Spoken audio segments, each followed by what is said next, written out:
Ustedes están cansados, estoy en desacuerdo que farmacología se dé tan tarde, tan final del, porque es duro, pero bueno, es lo que tenemos, ¿no? Bien, inhibición de síntesis proteica, otro gran capítulo de los antimicrobianos, por supuesto, no se van a presentar todos, pero sí los más importantes grupos de antimicrobianos que inhiben la síntesis de las proteínas. Aquí vamos a encontrar bactericidas y vamos a encontrar bacteriostáticos. A diferencia de los que inhiben la pared, todos los que inhiben la pared son bactericidas. Todos son bactericidas. ¿Ok? Aquí no. Aquí, como algunos van a inhibir mucho, ¿no? Y otros no tanto, la síntesis proteica en cantidad y en calidad de las bacterias, entonces vamos a tener diferentes grados también de efecto. Desde inhibir el crecimiento de las bacterias hasta matarlas. ¿Ok? ¿Listo? Bien, entonces aquí vamos a encontrar varios grupos. Su blanco principal van a ser, por supuesto, los ribosomas. Aquí entonces comenzamos con el primer grupo, una tablita que ustedes ya saben de dónde es, ¿cierto? De Mandel, de los aminoglucósidos, mostrándonos los más utilizados en clínica. Y nos encontramos con la streptomicina, tiene que salir la streptomicina, luego fue la primera molécula de esta familia de los aminoglucósidos, y hasta hoy en día es importante para el manejo de la tuberculosis. ¿Sabían? Bueno, muy bien. Y después vinieron otras, la neomicina, canamicina, paranomicina, estreptomicina, una alternativa para el manejo de la hemorragia, de la gonorrea. La gentamicina, la tobramicina, la cisomicina, la amicacina, netilmicina y cetamicina. Bueno, y aquí el nombre comercial, bueno, eso no es importante. Y los orígenes, piensen ustedes cuáles son los orígenes, bacterias. Por tanto, estos son considerados antibióticos, porque son producidos por los microorganismos. ¿Ok? Entonces, toda sustancia, ¿cierto?, que nosotros, los seres humanos, utilizamos como antimicrobiano, que viene, ¿cierto?, de la producción de microorganismos, lo llamamos antibiótico. Pero no todos los que utilizamos son antibióticos. ¿Qué es lo que hacemos? Los cogemos y los purificamos, más nada. Pero algunas veces purificamos, los estudiamos y comenzamos a hacerle modificaciones. ¿Se acuerdan de las penicilinas que hicimos modificación? Esos son semisintéticos. Y algunas veces nos aprendemos bien el modelo y hacemos uno nuevo, completamente en el laboratorio. A eso lo llamamos sintéticos. ¿Ok? Sintéticos. ¿Listo? Todos en conjuntos, los sintéticos, semisintéticos y los antibióticos son llamados antimicrobianos. Pero no todos los antimicrobianos son antibióticos. Pero en términos generales le decimos antibióticos a todos. ¿Listo? Bien, los años, desde el 44 la streptomicina, la Streptomyces griseus. Esto es para ustedes, para el examen, les quito el estrés, yo no les pregunto estas bacterias, pero es importante que conozcamos, ¿cierto?, que existen unas bacterias productoras de éter. ¿Listo? Los años tampoco se los voy a preguntar, ¿cierto? ¿O sí? Bueno. No, por favor. Bueno, los aminoglucósidos inhiben la síntesis de proteína en dos niveles. En la unidad ribosomal 30 y 50S, que es muy común en muchas bacterias, ¿cierto? Y causan un efecto bactericida. Hay varias formas de hacerlo. Gráficamente se entiende mejor cómo es que afecta. Entonces, Goodman nos trae esta figurita. Entonces, por ejemplo, hay aminoglucósidos, los aminoglucósidos pueden afectar la iniciación, ¿cierto?, de la lectura y de la síntesis de la proteína, ¿cierto? O posteriormente que se haya iniciado, bloquean, después de haberse iniciado, o incorporan aminoácidos que no son de la proteína. De cualquier manera, la síntesis de la proteína se afectó, ¿ok? Y pueden hacer ellos cualquiera de todas esas afectaciones. Esto es de la cápsula, pero es lo mismo, ¿ok? Los aminoglucósidos no se administran normalmente por vía oral porque tienen muy mala biodisponibilidad por vía oral. Entonces los administramos por vía parenteral, endovenosa de preferencia. Intramuscular trae algunos problemas. Por ejemplo, la gentamicina, un aminoglucósido bastante utilizado, trae problemas de toxicidad porque a veces el área bajo la curva es muy alta, la absorción es casi, y no se prevé eso. Y entonces, al no preverse eso, puede ser que haga daño al pacientico, sobre todo a quienes, pacientes de tercera edad. ¿Ok? Bien. Pero en algunas ocasiones se puede administrar y se debe administrar por vía oral cuando en el lumen del sistema gastrointestinal hay infección y la bacteria o las bacterias son susceptibles a los aminoglucósidos. Entonces en ese caso se les puede dar porque van a actuar en el lumen. No importa que no se absorba, queremos es que actúen en el lumen. ¿Está claro? Bien. Listo. También yo les había dicho la semana pasada, pero les recuerdo nuevamente, este grupo de antimicrobianos, los aminoglucósidos, por sus efectos sobre las paredes bacterianas, independientemente de si son gram positivas o gram negativas, ayudan a los beta-lactámicos, recordemos todos los beta-lactámicos, penicilinas, cefaloporinas, carbapenémicos, monobactámicos, a todos ellos a tener mayor eficacia, o sea, potencia, los beta-lactámicos. Entonces, en algunas ocasiones se ve, ¿cierto?, que está indicado el aminoglucósido junto con beta-lactámicos, esto para potenciar. A pesar de que, por ejemplo, ¿qué le hace un aminoglucósido si solo afecta bacterias gram negativas? Ese es su espectro. Los aminoglucósidos no afectan gram positivo. ¿Para qué lo damos en infecciones con estafilococcus? Lo damos para potenciar el beta-lactámico que va a actuar contra el estafilococcus. ¿Está claro? ¿Listo? Bueno, muy bien. Como la mayoría de los antimicrobianos penetran muy mal, pero muy mal, en el sistema nervioso central. Pero, de todas maneras, es lo que tenemos. Como digo, es lo que tenemos. La unión a la albúmina plasmática no es muy alta, en eso no se prevén muchas interacciones medicamentosas. Hay que tener cuidado con la función renal y ojo con la combinación vancomicina, teicoplanina, que son glucopéptidos, con aminoglucósidos. No es que no se pueda, pero debemos entender que es muy nefrotóxica esa combinación. ¿Por qué? Ya les dije la semana pasada, vancomicina y teicoplanina son nefro y ototóxicas. Los aminoglucósidos también son muy nefrotóxicos. ¿Ok? Y hay que vigilar, mire, 80 al 90% se excreta sin cambios en el riñón. Recordemos que entre menos afectada esté, menos metabolizada esté una droga, cualquiera que sea, en el riñón, más daño puede causar al riñón. Y si se trata de algunas, como por ejemplo los aminoglucósidos, el riesgo de nefrotoxicidad es mayor. ¿Ok? Bien, por supuesto hay que hacer ajustes de acuerdo a los cambios en la función renal. ¿Ok? Bueno, hay controversia entre cuáles son los mejores regímenes posológicos en clínica. Si los damos una dosis grandotota elevada al día, o si fragmentamos, por ejemplo, ese es para la gentamicina, o si la dividimos en 3 dosis. ¿De acuerdo? Entonces, existen cosas a favor y en contra. Los aminoglucósidos dependen en su eficacia más de la concentración del Cmax y del área bajo la curva. ¿Ok? Entonces, dar dosis altas asegura una gran eficacia.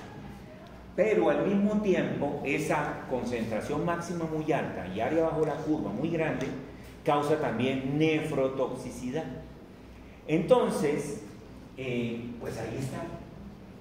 ¿En qué pacientes puedo yo jugármela con dosis altas para que sea muy eficaz? Y debo, porque si el paciente está muy vaciado, pues así se quede sin riñones, pero hay que salvarlo. ¿Me explico? O vamos a hacer todo lo posible por hacer nefroprotección, y la mejor forma de hacer nefroprotección, lo dice un nefrólogo, no es cierto, muy amigo mío, es mantenerlo bien hidratado, bien perfundido el riñón. Si su pacientico no está bien hidratado y no está adecuadamente perfundido, está en choque o está, pues su riñón va a sufrir mucho, y a esa noxia se le agrega la de la aminoglucosa. ¿Está claro? Pero si el paciente necesita, ojo, necesita, la palabra es necesitar realmente esa molécula, pues habrá que dársela en dosis altas, ¿de acuerdo? Si no, vayámonos con el régimen de dosis más bajitas y repartidas durante el día. ¿Ok? ¿Listo? La desventaja de estas azules, ¿cuál es? Que la eficacia no es tan grande como la de las dosis muy altas. ¿Ok? Va a depender de la necesidad del cliente. Ustedes tomarán sus decisiones con mejor criterio más adelante. Bueno, las reacciones adversas, ya hablado de la nefrotoxicidad, ellos también son ototóxicos. Ojo que la ototoxicidad es irreversible, la nefrotoxicidad tiende a ser reversible en la medida que hagamos nefroprotección. Pero si se juntan otros factores de nefrotoxicidad, otros medicamentos, por ejemplo, medio de contraste, ¿no? O el paciente está deshidratado, exceso de diuréticos, paciente hipoperfundido, etcétera, etcétera, pues pronto no va a ser tan reversible. ¿Ok? Y un profesor mío, tuve la oportunidad de conocerlo, gracias a Dios, allá en Brasil, profesor Alexandre Conrado Pinto. Él fue el que describió esta reacción adversa de los aminoglucósidos, ¿cierto? Ellos pueden llegar a causar, por alteraciones en los canales de calcio, pueden llegar a causar parálisis neuromuscular de tipo flácida. ¿Ok? Por supuesto que tienen también otros efectos adversos, pero esos son los más importantes. Miren ustedes, ¿cierto? Las frecuencias estimadas que nos trae Mandel de nefrotoxicidad de 5 al 15%, eso no es poco, mucha gente, ¿cierto? 5 de 100 o 15 de 100, son bastante. Ototoxicidad de 2 a 14, con alteraciones cocleares, es decir, auditivas, o vestibulares, es decir, parte de equilibrio, entre el 13 y el 14, que es bastante.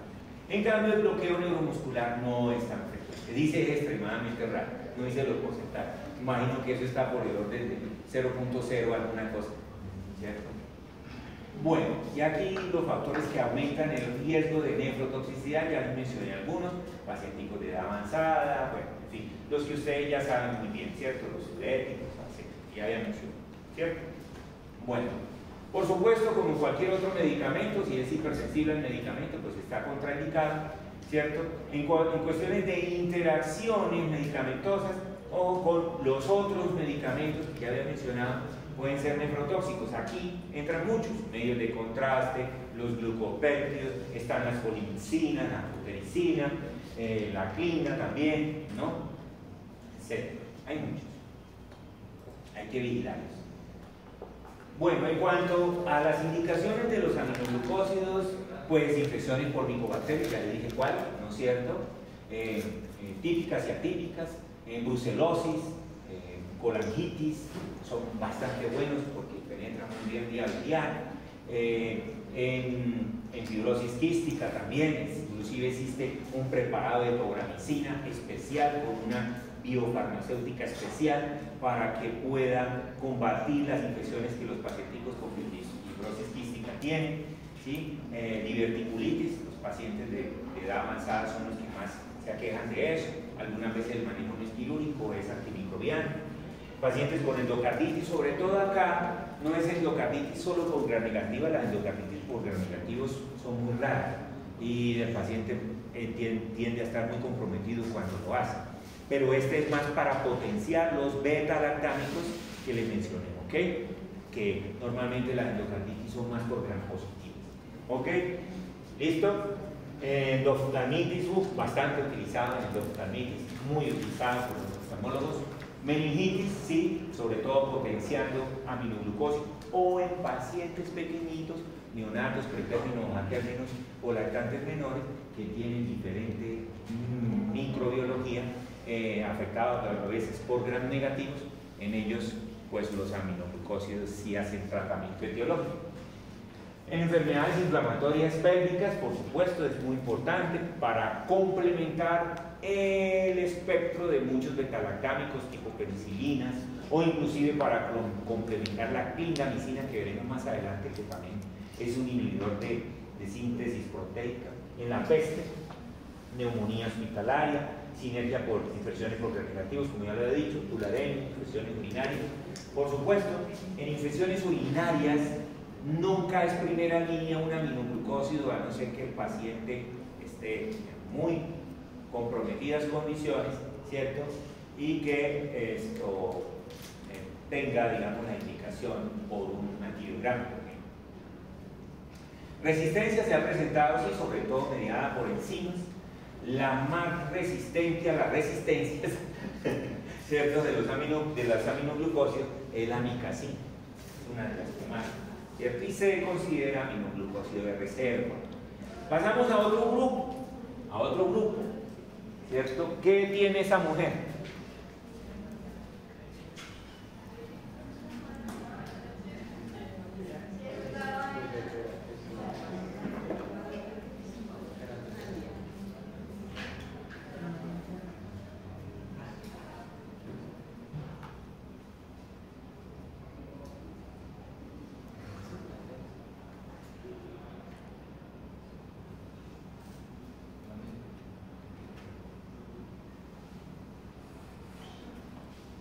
Una enfermedad de transmisión sexual, ¿cierto?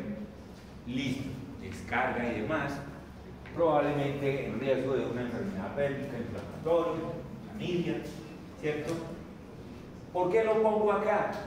Porque cuando ustedes escuchen palabras, ustedes tienen que correlacionar aminoglucósido, foto y nefrotoxicidad, de una, gran negativo, de una, ¿cierto? Cuando escuchen tetraciclinas, de una, entonces es, en mi caso, abuelita, ¿sí? Relación tetraciclinas, abuelita y ETS. ¿Por qué? Porque estas droguitas normalmente claro, la abuelita mía, no la de ustedes, ¿cierto? Porque yo estoy para ser abuelo de ustedes, ¿cierto? Pero mi abuelita, en esa época, estoy hablando de nuestras abuelitas, de los que tenemos más de 50 años, casi 60 años, que cargara siempre en su bolsillo un aminoglucósido, una tetraciclina, era normal. Para la diarrea, tetraciclina. Para el dolor de garganta, tetraciclina. Para cualquier cosa, las abuelitas cargaban en sus bolsillos. Mi abuelita era una de esas, ¿cierto? Tetraciclina. Una tetraciclina. Sí, pregúntale a su bisabuela. ¿Cierto? Bueno, ¿listo? Por supuesto, no es la costumbre ahora.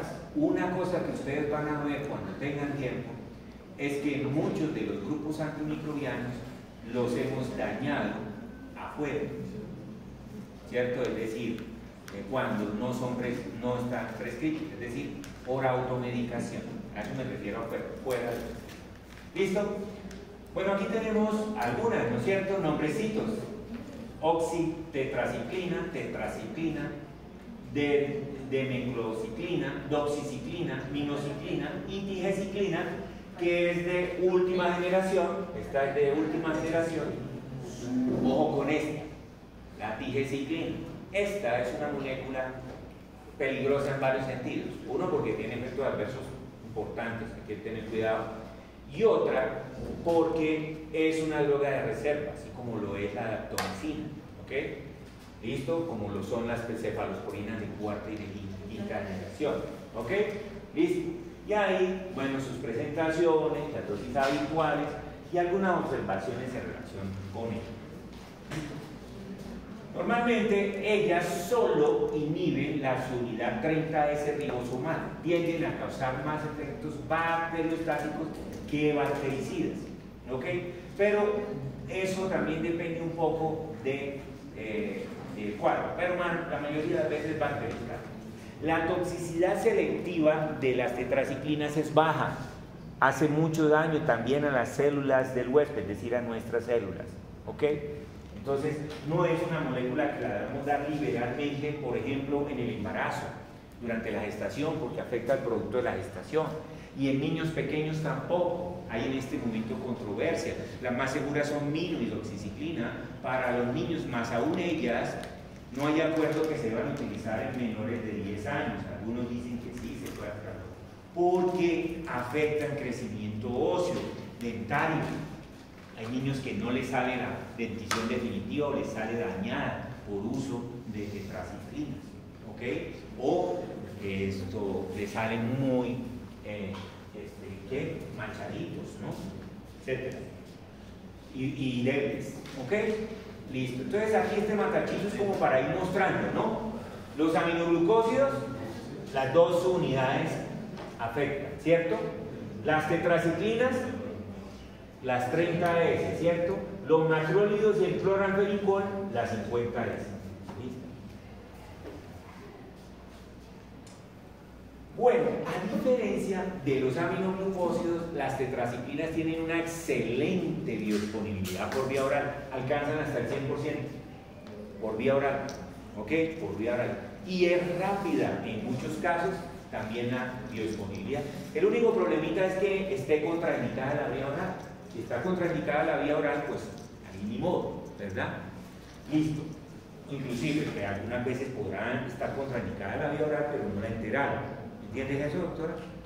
¿Sí entiendes? O sea, ¿por dónde le meteríamos la droga a un paciente que tiene contraindicada la vía oral, pero no la enteral? Enteral. Enteral significa por el intestino. Porostomías, gastrostomías, yemunostomías, por sonda nasogástrica.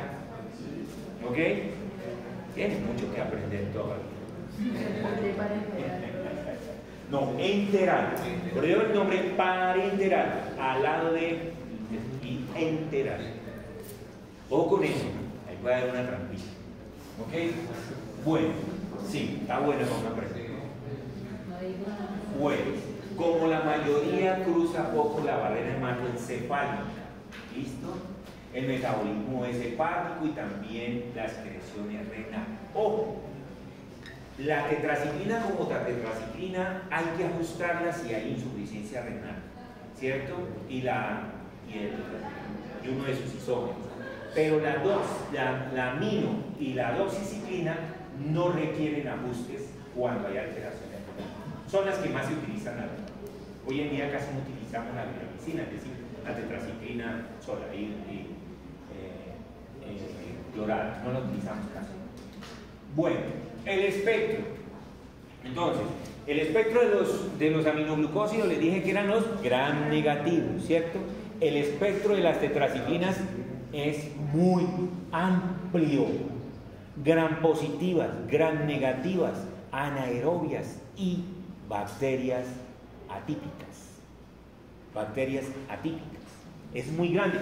Inclusive es activo hasta frente a ricketsias y también hongos. E inclusive algunos virus. Lo que pasa es que no, hongos y virus no son tan eficaces, ¿de acuerdo? Pero tienen actividad para que tengan usted idea de el impacto que tienen estas. Miren las bacterias, miren, vean, gram positiva, gram negativa, miren, ricketsias, micoplasmas, neumonía, clamidia, la del caso, legionelas, ureaplasma, micobacterias atípicas y especies de Plasmodium. Se me olvidaba eso, algunos parásitos. También sirve, ¿cierto? Activa frente a brucelas, vibrio, a diferencia de las penicilinas naturales, acuérdense que no sirven para nada, no vayan a tratar cólera con penicilinas naturales, por favor, ¿cierto? Háganlo con tetraciclina. ¿Ok? Bueno, el Helicobacter pylori que da tantos problemas, ¿no? Esas gastritis que son y que predisponen un poco al carcinoma gástrico. Bueno, dice poca actividad contra hongos, pero tiene actividad contra hongos. Muy bien. Miren ustedes las principales indicaciones. ¡Wow!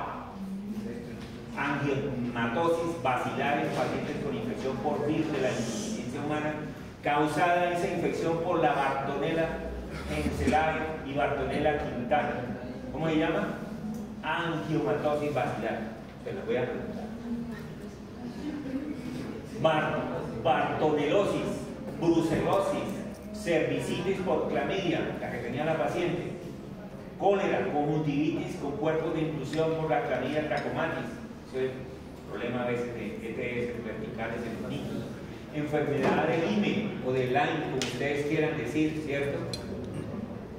Causada por la Borrelia burgdorferi. Bueno, y así en adelante. Se dan cuenta cómo el listado de bacterias que no ve uno por ahí son susceptibles a las tetraciclinas.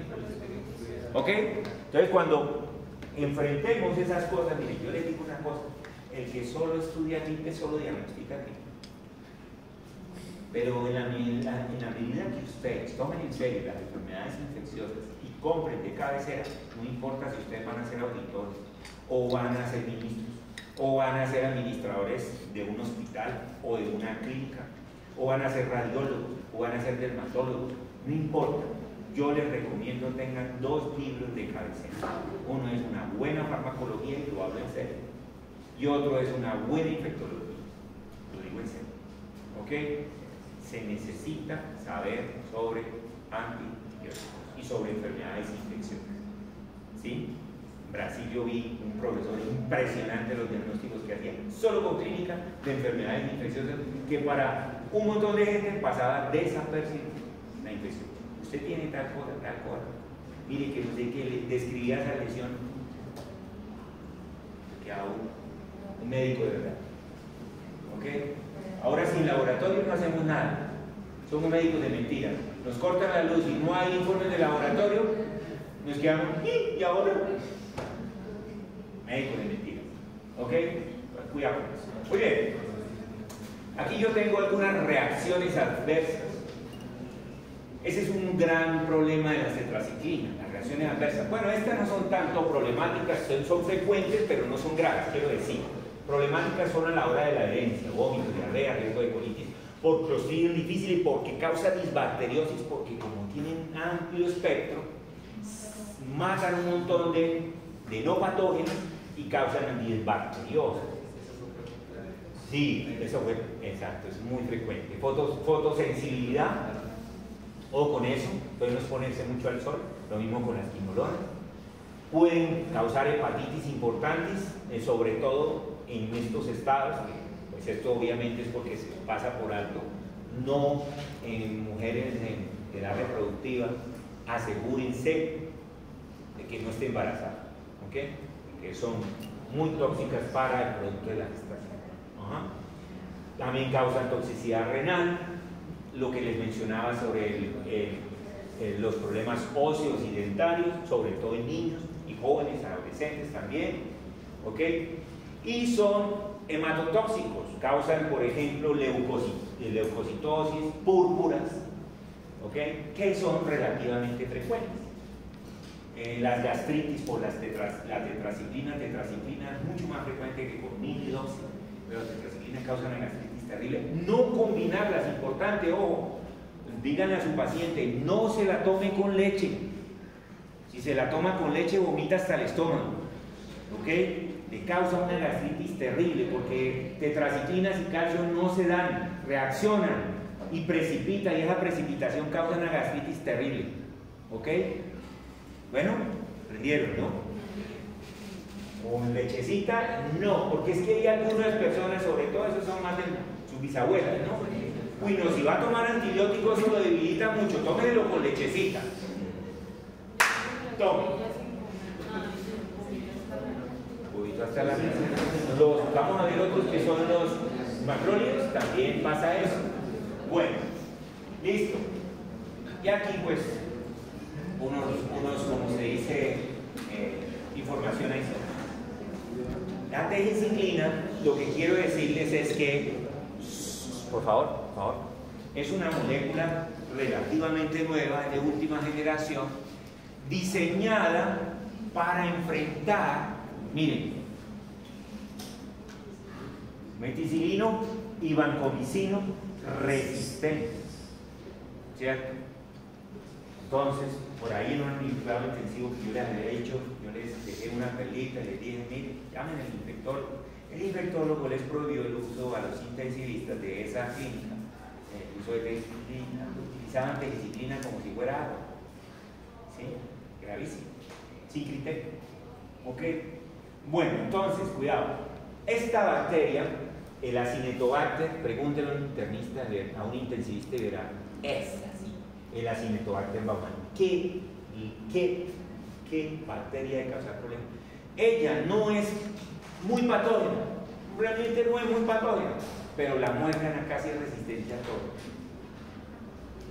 ¿Ok? Y se acuerdan que yo les comenté que había un paciente que se fue con 3 ciclos de antimicrobiano. Esta fue la que dio. ¿Ok? Resistente a todo. Bueno, pseudomonas y próteos son resistentes muchas veces a esta molécula. No requiere ajustes de dosis en la insuficiencia renal. Ojo, 1 de 3 pacientes tienen náuseas normalmente. Bueno, aquí tenemos entonces cuáles serían, ¿cierto? Es la teliciclina se activa frente a gran positivos, gran negativos y algunos anaerobios. Pero, ¿cuál es la prioridad? Los resistentes. ¿Cuál? Meticilino, vancomicino, resistentes. No la podemos abrir, es de reserva. Bueno, entonces aquí dice, es aprobada, vean cuáles son. Infecciones en piel, tienen muy buena penetración en piel, pero ojo, una sepsis causada por de pronto un estafilo, meticilino o vanco resistente, puede ser útil, o infecciones intraabdominales, o neumonías de esas bien graves que tienen indicación por el CUP 65 para manejo en unidad de cuidado intensivo, por ejemplo. Esos casos, ¿ok? Bien. Listo. Y hay algunos mecanismos ya de resistencia frente a él. Preocupante, ¿no? Es decir, uno habla, esta es una molécula de reserva, pero uno pasa al ítem de resistencia, y hay bacterias ya resistentes. Caramba, me preocupa uno. ¿Cierto? ¿Cómo así que de reserva, pero hay bacterias resistentes? Sí. Y para ella, pasa precio. Bueno, ok. Y aquí, digamos, los diferentes descripciones de los mecanismos y traje un poco de detalle porque pues son las bacterias problemas siempre, las pseudomonas, etcétera, las que son resistentes y les gusta el chisme. Entonces esa información se la pasa a otras bacterias y otras bacterias se vuelven también resistentes. ¿Cuál es la solución? No exponer a todas, se diría en portugués, sí, es decir, no exponer por nada gratis a una bacteria, a esta molécula. En otras palabras, cuando la prescribámosla con buen criterio, sino lo que estamos haciendo es resistencia, ¿ok? Porque parece que tiene ese subtalón de aquí, se presenta resistencia muy rápido, ¿ok? Y aquí problemas, por ejemplo, de muerte, de riesgo de muerte de la teliciclina en algunos pacientes, ¿cierto? Porque se comenzó a utilizar, por ejemplo, en algún momento muy, como les mencionaba, muy indiscriminadamente, y se comenzó a observar cierta cardiotoxicidad causada por esta molécula. ¿Okay? Cloranfenicol se lo presento porque es un antimicrobiano que en algún momento puede llegar a ser útil porque tiene 2 grandes fortalezas. Hoy en día casi no se usa y entonces casi no hay resistencia de muchas bacterias al cloranfenicol. Y no se usa mucho porque tiene muchas reacciones adversas, sobre todo de hematotoxicidad, entonces no se usa mucho. Y la otra ventaja es que tiene una excelente cinética del sistema nervioso central. Penetra muy bien al sistema nervioso central. Entonces, en algunos casos, para algunos pacientes muy particulares que tienen neuroinfección, por ejemplo, puede llegar a ser útil, que cubre gram positivos, gram negativos, anaerobios, ¿cierto? Y algunos atípicos, ¿ok? Entonces, pero ya les dije como que todo en 5 palabras, ¿ok? ¿Dónde actúa? En la unidad 50, es allá la C de cloranfenicol, la que tiene la flechita roja, bueno, daltónico, el punto la ve verde y lo verde lo ve rojo. Aquí, por ejemplo, díganme alguno, por favor, con toda franqueza. ¿Esta flecha de qué color la están viendo? ¿Hay alguno que la ve verde? No crean, yo he hecho diagnóstico en los salones de daltonismo. La naranja no sería tanto el problema. Sí. Yo le hice a un rural de investigación, vino a hacer investigación conmigo, de Rosario. Él terminó en el Rosario, y vino a hacer investigación conmigo. Y bueno, ya es internista, muchacho, piloso. Y estábamos dándole ya la base de datos, ¿y esto que está en azul? Yo le dije, ¿qué está en azul? Esto, doctor, esto que está aquí en azul. Era letra roja. Yo dije, y entonces le traje las cartitas. ¿Sabes esas cartitas que no para leer? Yo soy doctor. Señor. Médico. Ya, formado y todo eso. No sabía que era eso. ¿Ah? ¿Cómo la ven? ¿Y cómo hacía con los semáforos? No es que uno maneja. Imagínense. Ok. Bueno, muy bien. Hemófilos, meningococo, hasta el bacteroides, que es una bacteria problemática, suele por ahí salir en los exámenes, porque es muy problemática, ¿cierto? Son muy susceptibles. Ok. Muy bien. Ya les dije, el problema es fundamentalmente su hematotoxicidad. Amplia distribución en el líquido cefalorraquídeo, dice igual al plasma. Imaginen eso, un sueño. Ojalá muchos antimicrobianos fueran así. Es un sueño, ¿cierto? Sobre todo ¿por qué hablo tanto de la neuroinfección? Porque es que es una cuestión de propósito. Bueno, menos problemitas. Anemia plástica, uno en 24.000. Eso no es nada. Sí, lo mismo yo decía cuando puse Guillain-Barré y dije que uno en 100.000, uno en 1.000.000 y me le dio mi mamá. ¿Cierto? Entonces tengan cuidado con esos numeritos, ¿verdad? ¿Listo?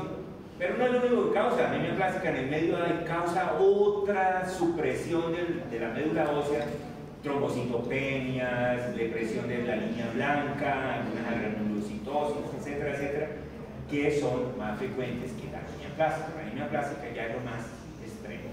Entonces en el medio hay hematotoxicidad también presente. Y hepatotoxicidad también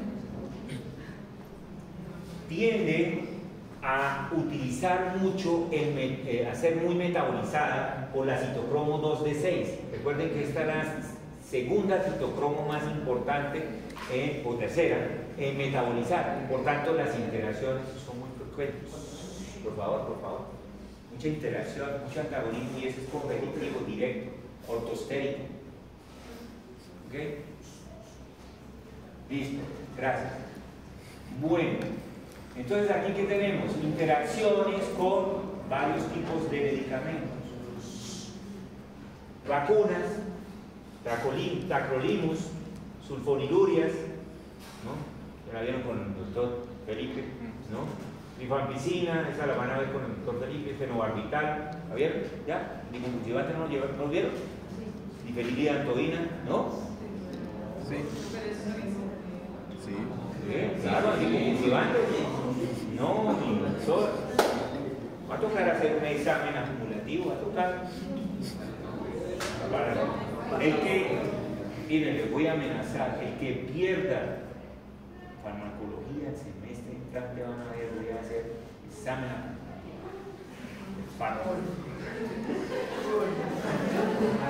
Ok. Bueno, así que debe verá que se pierda. A ver, ¿quién es el que va a perder? Porque pierde de nuevo. Alternativa en meningitis. ¿Cuáles son los usos clínicos? Alternativa en meningitis, alternativa en la fiebre tifoidea por salmonela, ¿cierto? Son alternativas, probablemente esa es la mejor palabra para hablar del clorafenicol. Pero se los presento. Ustedes no lo van a ver mucho por ahí. Además, varios clínicos, ¿cómo ustedes todavía les hablan de clorafenicol? Porque es que ustedes salen aquí a la vuelta de la esquina y van a ver que lo están utilizando. Bueno, macrólidos, Son unas moléculas bien grandotas, por eso se les llaman así. Por supuesto, tienen muy mala ya de entrada, les voy diciendo, muy mala penetración al sistema nervioso central porque son muy grandotas. ¿Sí? La biodisponibilidad de la eritromicina, que fue la primera molécula de este grupo de los macrólidos, ¿cierto? De la Streptomyces erythraeus, por eso eritromicina fue la primera molécula de los aminoglucósidos. No tenía muy buena disponibilidad por vía oral, el perfil interesante, gram positivos, algunas gram negativas y atípicas, bacterias atípicas. Es muy parecido el perfil a las tetraciclinas y era muy llamativo porque podrían ser menos hematotóxicas que las tetraciclinas. ¿Sí? Entonces llamaba la atención y comenzaron a desarrollarla y ahí la purifican, la eritromicina, pero la administran muy baja la biodisponibilidad. Entonces la convierten en sal. La primera sal fue el estolato de eritromicina. Ese estolato de eritromicina comenzó a causar demasiada colestasis hepática. Causaba colestasis hepática, se inflamaba el hígado, la viabilidad separaba la circulación y eso era terrible. Y un poco de gastritis. Pero la colestasis hepática era muy frecuente. El pacientico hacía una alteración, elevación de las enzimas hepáticas, elevación de bilirrubinas, casi una hepatitis medicamentosa. ¿Vale? Entonces, problema, ¿verdad? Entonces se diseñaron la succinato de eritromicina. La succinato de eritromicina vino a mejorar, ya no causaba la, ¿cierto?, hepatitis colestásica, pero sí tenían y tienen un problema de que causan mucha gastritis. El succinato de eritromicina, ese es un problema. La gastritis. Pero esas sales ciertamente mejoraron la biodisponibilidad por vía oral de la eritromicina. Entonces ustedes la van a encontrar como estolato y succinato. ¿Cuál es la recomendación? Utilizar succinato, porque esa no causa los problemas hepáticos, pero advirtiendo al paciente que le puede causar ciertas alteraciones a nivel gástrico y evitándola en los pacientes con alteraciones a nivel gastrointestinal. ¿Ok? Bien. Por supuesto, inhibe síntesis proteica a nivel de la unidad 50S, ¿cierto? Ahí les estoy hablando del esterato, del etilisuccinato, del estolato también. El esterato casi no se utiliza. Bueno, hay varios. Y hay varias presentaciones. Hay orales, hay en cremas, en suspensión, ¿sí? Hay de eritromicina y también de otros macrólidos, ¿de acuerdo? Pero les estoy hablando primero de la eritromicina, que fue la primera. El problema de la vía oral, pues, es un problema, pero para ciertas infecciones, por ejemplo, oftalmológicas, a nivel de los oídos, etcétera, no representa problema porque hay otros preparados. Pero se diseñaron otros macrólidos, otras moléculas como la claritromicina y la acitromicina, que hacen parte de esos macrólidos, que mejoraron su biodisponibilidad sin uso de sales y vinieron a desplazar prácticamente de todo a la eritromicina administrada por vía oral. Es muy raro hoy en día ver a alguien utilizando por vía oral una eritromicina. ¿Okay? Se ve más una acitromicina, de hecho tiene muy buen efecto posantibiótico, penetra muy bien en los leucocitos y eso hace que se pueda administrar una vez al día por 3 días y cubre hasta 10 o 12 días al paciente. Esa es una ventaja de la acitromicina. Por esa ventaja justamente se convirtió en desventaja a nivel comercial, porque mucha gente comenzó a utilizarla. Y utilizan, entonces, ¿se acuerdan de lo que utilizaba mi abuelita en el bolsillito, lo cargaba y lo utilizaba para todo? Pues ahora no se llama tetraciclina, ahora se llama acitromicina. Entonces, ahora las personas, casi todas tienen en el bolsillito o en la cajita de allá, ¿sabe la cajita? La cajita, ¿dónde está la cajita? En la cajita está la acitromicina. En la cajita. Hasta para la gripa. Hasta para la gripa. ¿cierto? Uy, es que es tan buena. No, yo la tomé. Imagine, comadre, imagine, compadre, prima, hermano, etc. No, mi hermano, ¿sí? O como ustedes, ¿cómo le dicen a hoy en día? Parcero, parce, bueno, eso es más de más pequeño. Parce. Extraño, me siento extraño diciendo eso. Bueno. Uy, sí, mi esposa es brasileña, ¿no? Y ella dice, aquí todos son maricas. Porque ella dice, para nosotros marica, ¿no? Eso es lo homosexual, pero aquí todos se hablan de marica. Hasta las chicas también, ¿no? Hay cosa de mal gusto, por Dios. Bueno, bien. No, aquí no, aquí todos. Bueno, la M de qué es? De mamá, de macrolio. Bueno, ¿qué es esto? Esto va a salir en el examen. Ahora ahí tengo su atención. Y es en serio, esto va a salir en el examen. ¿Qué tenemos aquí? Un cuadro comparativo entre la eritromicina, la citromicina y la claritromicina. Por ejemplo, insuficiencia renal hepática, ¿qué pasa? O en penetración en líquido cefalorraquídeo. Bueno, entonces, eso cabe por lo menos una pregunta de esa diapositiva, ¿ok? Por lo menos, ¿qué es la citromicina? Macróleo, no vayan a decir por ahí que se trata de una tetraciclina, ¿ok? Ya a un cirujano plástico que fue estudiante mío le pasó, ¿sí? Uy, Dios amado, qué vergüenza, porque fue estudiante mío. Entonces me avergüenzo. ¿Cómo fue posible que me pasara ese muchacho farmacología? Tenía que estar repitiendo farmacología todavía. ¿No sería cirujano plástico? No, pero tampoco, no vamos a cometer esos errores tan graves, ¿cierto? No. Por ejemplo, decir que el losartán es un IECA. ¿Cierto? Decir que el carvedilol es un nitrato o es un arador. Por favor, no. ¿Cierto? Bueno, ojo, esta tabla más interesante todavía. Los efectos adversos de unos y otros, las contraindicaciones de unos y otros, ¿cierto? Fíjense ustedes qué llama la atención a nivel cardiovascular, ¿cierto? ¿Sí ven? Miren. Mensaje grande que quiero pasar, reacciones adversas de los macrólidos. Cuidado con los cardiópatas.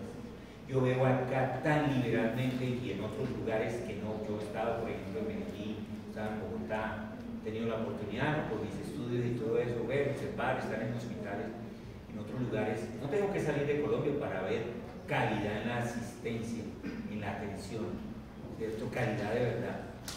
Aquí en nuestro medio hay unos lugares que sí, pero otros que no. Tan liberales, prescribiendo macrólidos sin siquiera hacer un electrocardiograma.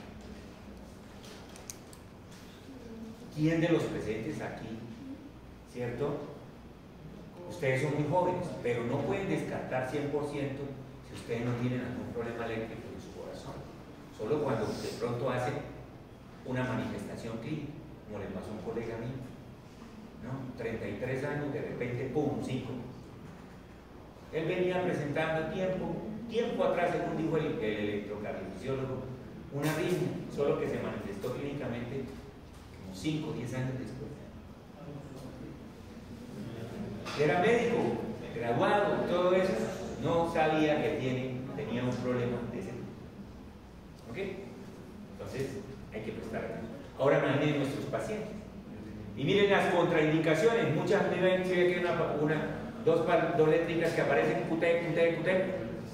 Y contraindicaciones, bueno, pilas con eso. Pilas con los QT.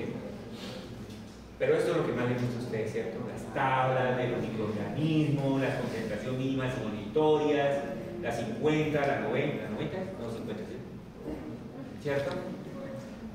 De la eritromicina, la citromicina, la claritromicina y la teritromicina, todas ellas macrólidos, todas ellas muy buenas. El problema de la eritromicina no es que no sea buena, el problema es cinético, ¿sí? Sus sales, pero no que no sea buena, ojo con eso, ojo.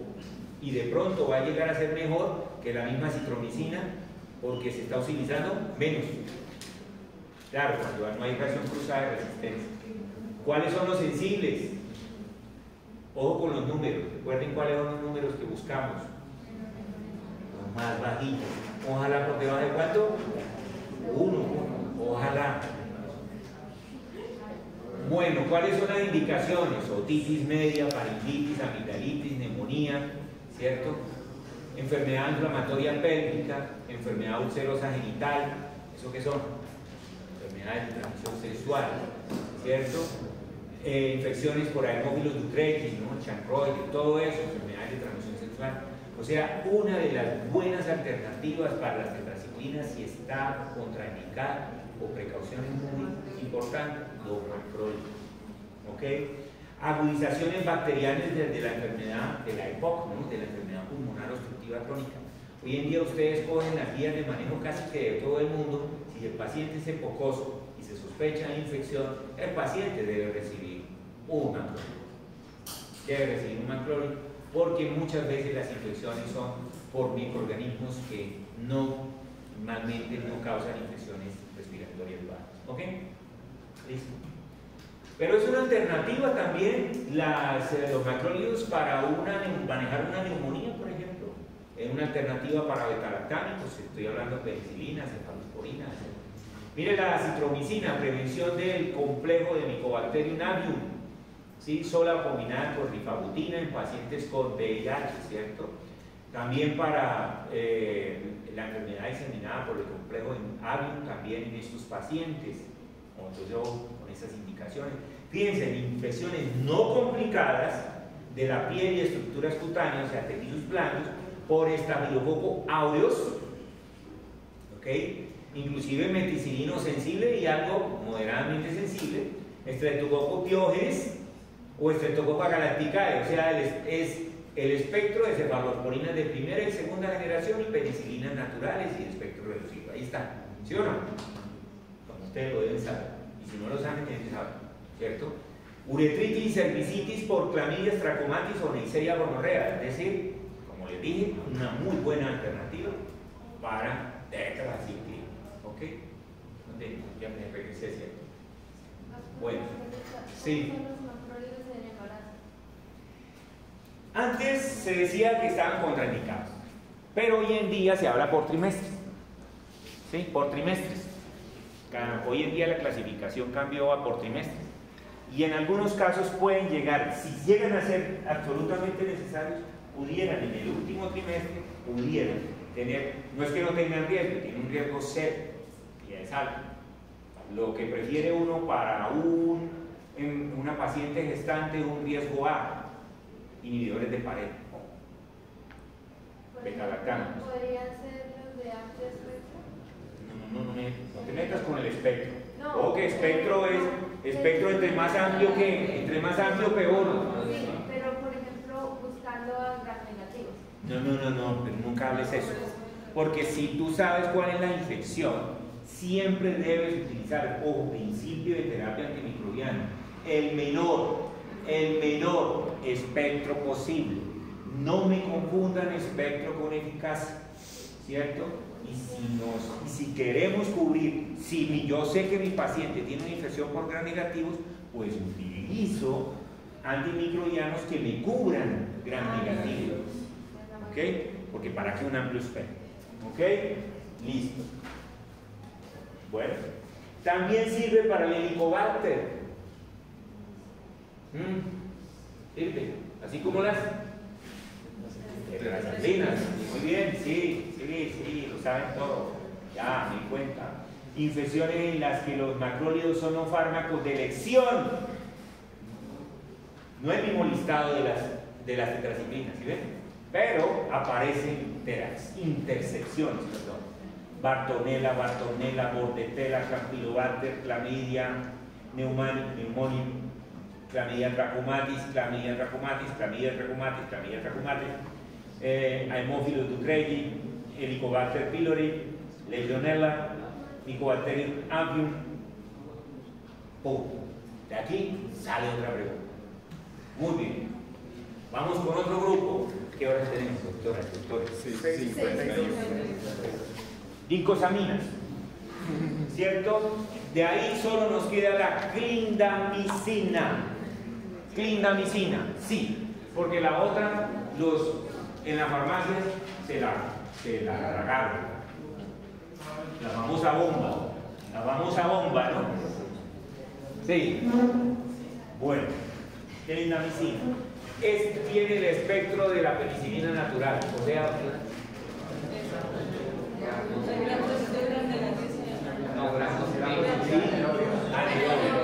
muy bien. Pero también, además de los gram positivos, silencio, sí, gracias, doctora, gracias. Además de los gram positivos anaerobios, ¿qué otros tenemos allá, doctora? Otros, ¿verdad? ¿Como cuáles? Actinomyces, nocardias, campylobacter, leptospiras, clamidias. Otro grupo que ayuda, clamidias. Protozoos como Plasmodium falciparum. Plasmodium falciparum. O sea que ayudan a la terapia de los antimaláricos, que la van a ver con el profesor Felipe. Pneumocystis jirovecii, que nos causa las infecciones en sistema respiratorio inferior en pacientes con síndrome de inmunodeficiencia adquirida por VIH, ¿cierto? Infecciones por Babesia microtis, busquen qué causa, porque puede ser que yo en el examen no les pregunte una infección por Babesia microtis, sino les pregunto por la infección misma.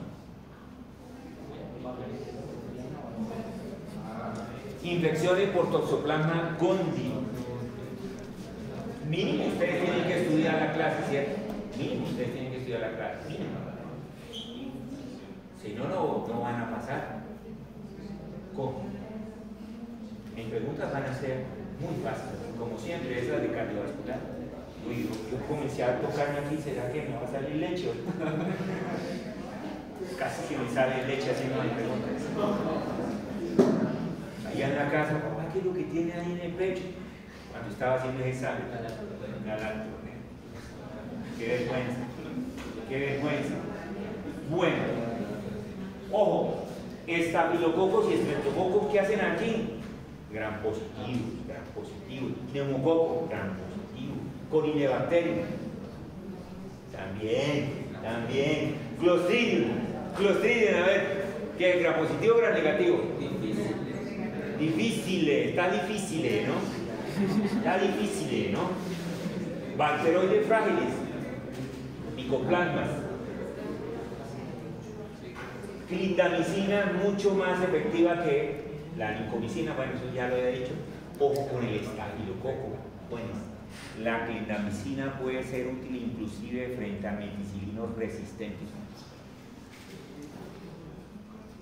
¿Ok? Eso les encanta a los ortopedistas. ¿Saben por qué los ortopedistas? Porque la clindamicina penetra muy bien al hueso. ¿Y eso qué significa? Para manejar osteomielitis. ¿Ok? Bien. Y celulitis, claro. Es más, muchas veces ya el médico no manda ni cefalosporinas de primera ni segunda, ni penicilina, se va para la clínica de una vez. Pero hay que cuidarla porque si el estafilo nos vuelve reír, ¿qué? Cuidado, no hagan eso. Recuerden que hay que escalar. ¿Ok? No se van a olvidar de eso, por favor. Si el microorganismo es resistente a macrólidos, casi siempre lo es a la lincomicina. ¿Ok? Hay resistencia cruzada. ¿Ok? ¿Cuál su unidad inhibe? 50S. Muy bien. No se debe dar en conjunto con, ojo, estos inhibidores de síntesis proteica, entre ellos tienen interacciones negativas, se restan, se contrarrestan, no se potencian, se contrarrestan. Entonces no demos macrólidos junto con, ¿ok? Más bien es una alternativa, o da uno o da la otra. Mire, penetra a los abscesos y a los fagocitos. Tiene una excelente cinética también en los abscesos y en los secuestros óseos. ¿Les dan que es un secuestro óseo?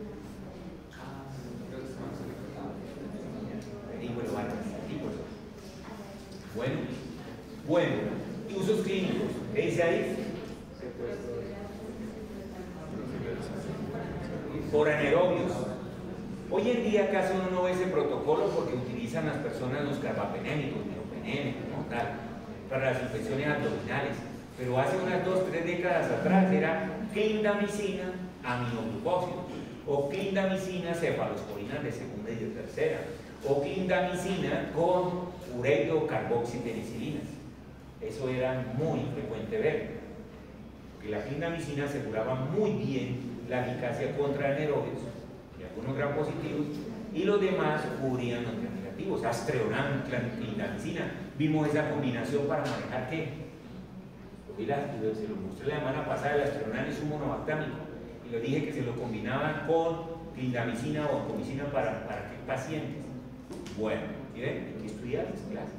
Hoy pude haberle preguntado eso en el quiz. Alternativa para manejar para la trimmetoprim sulfa, que es uno de los tratamientos más indicados para manejar neumocistis girovicis, responde muy bien. También si se combina con pirimetamina para manejar toxoplasmosis cerebral, ¿okay? Una alternativa para macrólidos. Recuerden que los macrólidos también se utilizan para toxoplasmosis.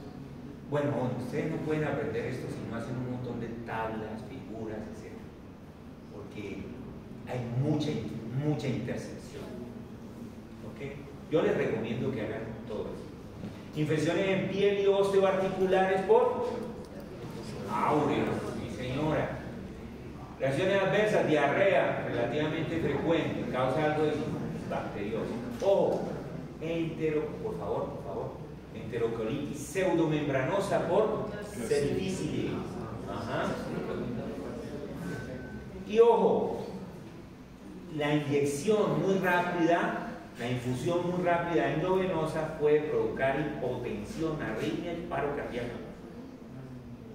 Eso casi ya no se ve por la bomba, pero cuidado, si ustedes están por allá en el segundo nivel, cuidado, porque hay jefes que son así muy animadas para pasar, no, son muy animadas. Me acuerdo de una que iba matando al pacientico, le estaba colocando amiodarona, le puso una FA al pacientico, eso fue ahí en Buscar.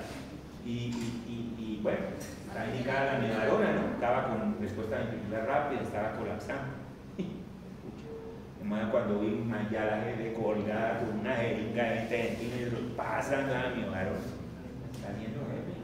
Se le dijo, bueno, 50 ml y pásenlo en una hora. Es que hay algunas cancheritas que quieren decirle a uno cómo hacerlo. Cuando el paciente comenzó, ahí sí se asustó, se puso pálido. ¿Ahora? Porque así son. Cuando le llegan al puesto de enfermería, le llegan a uno así todas mansitas. La mayoría de las veces no son así, ¿no? Y le llegan todas mansitas. Doctor, ¿qué pasó? ¿Problema? Doctor, cuarto tal. Iba uno al cuarto tal, el paciente casi muriendo. Y ¡pum! Sí. Doctor, le aplicó 10 veces la dosis de algo. Mismo así, traten bien a las enfermeras. No se quieran ganar una enfermera. No, por favor. No quieran ganar una enfermera. Los enfermeros casi no tienen problemas, discúlpenme las chicas, de verdad. Pero con los enfermeros ellos son más neutrales. Pero las enfermeras, esto de jefe, se lo toman muy en serio. ¿Ok? Se lo toman muy en serio. Y si uno está trabajando en equipo, es mejor que todo sea fluido. No peleen con nada. Ellos tienen siempre la razón. Listo, jefe. Listo. ¿Ok? Y les van a llegar con esas cositas. ¿Por qué? Por cancheras. Ellas son muy cancheras. Y la cancha es la que les hace meter los pies por las manos. ¿Ok? Bueno, quinopristin, dalfopristin casi no se usa hoy en día, ni veo otras unidades, la 70 y 30 S. Cubre gram positivos principalmente. Se consideraba una alternativa para la vancomicina cuando teníamos cocos meticilinos resistentes. Bacterias como Trachomatis, Pseudomonas no funcionan. Básicamente el uso es esto, los cocos, pero han emergido muchas cepas resistentes a esta combinación, Sedano 2, ¿no? Eso parecen nombres como de una serie de niños, ¿no es cierto? Quinopristin, dalfopristin, ¿no? ¿Cierto? ¿No es cierto? Parece un encantamiento. Quinopristin, dalfopristin, ¿cierto? Pero no lo es. No lo usamos casi en nuestro medio, como les dije, hoy día, pero bueno, ahí está, se los presento. No me quedo mucho en él. Los usos clínicos son básicamente los mismos de un beta-lactámico. Bueno, y la nimesolida o nimesolide, también se le puede decir, es una sustancia que se reserva para muchos cocos vancomicinos resistentes o cuando la vancomicina está contraindicada, cubre el mismo espectro y otro poquito más, es decir, gram positivos, ¿ok? Gram positivos.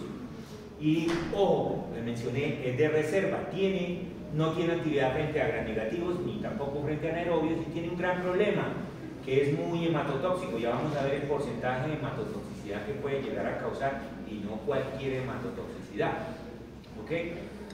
Fíjense ustedes, bueno, ella actúa en la unidad 23S y 50S de las bacterias y se utiliza por vía oral. Normalmente, fíjense, en infecciones por enterococos resistentes a vancomicina, ya lo había dicho, por supuesto meticilino resistentes. Si es meticilino resistente no es nada comparado con un vancomicino resistente, pues son moléculas que hay que reservar. No tiene la misma eficacia que la vancomicina o un beta-lactámico para manejar una endocarditis, pero en algunos casos, cuando la bichita es meticilino o vancomicino resistente, pues nos quedan muy pocos recursos y la nimesolida es uno de ellos. ¿Ok? Fíjense que aparece, ¿se acuerdan la lista que les mostré la semana pasada de los neumococos resistentes a penicilina? ¿Cuáles serían? De los neumococos resistentes a penicilinas, ¿qué cefalosporinas servían? Cuarta y quinta, no más, no nos queda nada. El neumococo viene causando muchísimos problemas, ustedes no tienen ni idea, ¿cierto?, de lo que se nos avecina. Yo no sé qué va a pasar dentro de 2 o 3 décadas, la verdad. Bueno, miren, médula ósea deprimida en el 2.4% de los casos, eso no es cualquier cosa. Aquí sí ven que no es tan, comparada con la de cloramfenicol, esta es mucho más alta. Es más alta. Entonces, ¿qué hacemos? Reservamos. ¿Ya? ¿Listo?